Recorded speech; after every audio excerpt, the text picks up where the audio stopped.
नाशिक लोकसभा मतदारसंघातील 18 ग्रामपंचायतींना 1.25 कोटी रुपयांचा निधी मिळवून दिल्याची माहिती माजी सभागृह नेते दिनकर पाटील यांनी शुक्रवारी दिनांक 29 रोजी पत्रकार परिषदेत दिली आहे।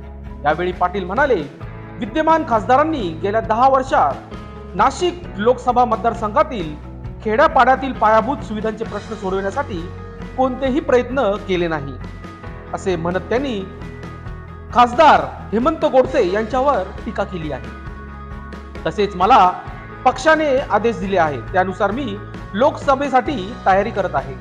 खासदार म्हणून निवडून आल्यास मतदारसंघातील ग्रामीण भागाचे प्रश्न सोडविण्यास प्राधान्य देईल। दिनकर पाटील यांच्या पाठपुराव्यामुळे 18 ग्रामपंचायती प्रलंबित असलेले पायाभूत सुविधांचे प्रश्न पूर्ण होण्यास चालना मिळणार आहे। काही महिन्यांपूर्वी दिनकर पाटील यांनी नाशिक जिल्ह्यातील विविध ग्रामपंचायतींना प्रलंबित असलेल्या विकास कामाबद्दल प्रस्ताव मागितला होता। पाटील यांना प्रतिसाद देत जिल्ह्यातील ग्रामपंचायतींनी आपले प्रस्ताव पाठवले। प्रलंबित विकास कामांचे प्रस्ताव ग्रामविकास मंत्री गिरीश महाजन यांच्याकडे सादर करत दिनकर पाटील यांनी 18 ग्रामपंचायतींना निधी मिळवून दिला आहे। त्यामुळे स्मशानभूमी, पेवर ब्लॉक, सभागृह, रस्ता, काँक्रिटीकरण यासारखी कामे मार्गी लागणार आहेत। यामध्ये पांढुर्ली, आशापूर, पिंपळ, सदरवाडी, दोंडवीर नगर, जलादपूर, लाख पिंपळगाव, वेरवळ, देवळा, बापनविहीर, अंबोली पिंपळगाव, मानवेडे, टाकेघोटी, खेड या ग्रामपंचायती प्रत्येकी 7 लाख रुपये, बेळुंजे ग्रामपंचायतीला 4 लाख रुपये, तर शिलापूर, देवरगाव या ग्रामपंचायतींना प्रत्येकी 8 लाख रुपयांचा निधी मिळाला आहे। असा एकूण 1.25 कोटी रुपयांचा निधी या ग्रामपंचायतींना मिळाला आहे असं पत्रकार परिषदेत सांगण्यात आले। बघूयात सविस्तर। नाशिक लोकसभा मतदारसंघातील 4 तालुके येतात, त्र्यंबकेश्वर, नाशिक, इगतपुरी आणि सिन्नर। तर या 4 तालुक्यातील सरपंचांकडून प्रस्ताव आले होते की काहींना मशानभूमी पाहिजे, ब्लॉक बसून पाहिजे, रस्ते पाहिजे, अंगणवाडी पाहिजे, असे अनेक कामांचे प्रस्ताव आले होते। आणि मी ते गिरीश भाऊ महाजन ग्रामविकास मंत्री यांच्याकडे दिले होते।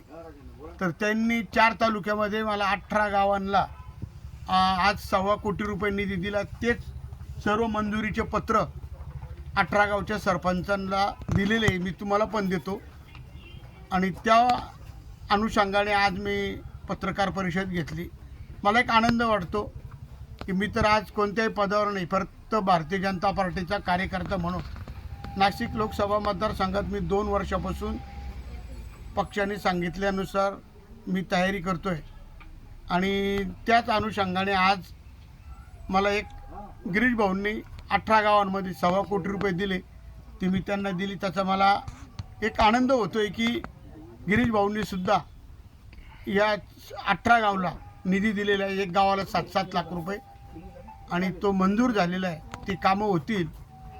तर यापुढेही मी नाशिक लोकसभा मतदारसंघात प्रथम जी 4 तालुके त्यांच्या मी फिरलो आहे, जेव्हा बघितलं तर 4ही तालुक्यामध्ये रस्त्यांची एवढी दुरावस्था आहे, अनेक कामं नाही आहे, रस्ते नाही आहे। हे केले पाहिजे नव्हते, परंतु ते झालेले नाही आहे। तर मी निश्चितपणे मला ही सगळी मंडळी मदत करील आणि करावी अशी त्यांना माझी विनंती आहे की निश्चितपणे या नाशिक लोकसभा मतदारसंघामध्ये एक चांगलं काम उभं करेल आणि प्रत्येक घटकाला, शेतकरी असेल, कामगार असेल, व्यापारी असतील, उद्योजक असतील, यांना मी मदत करण्याचा प्रयत्न करेन। आत्ताच्या खासदारांनी गेल्या 10 वर्षामध्ये काही काम केले नाही असं 100%।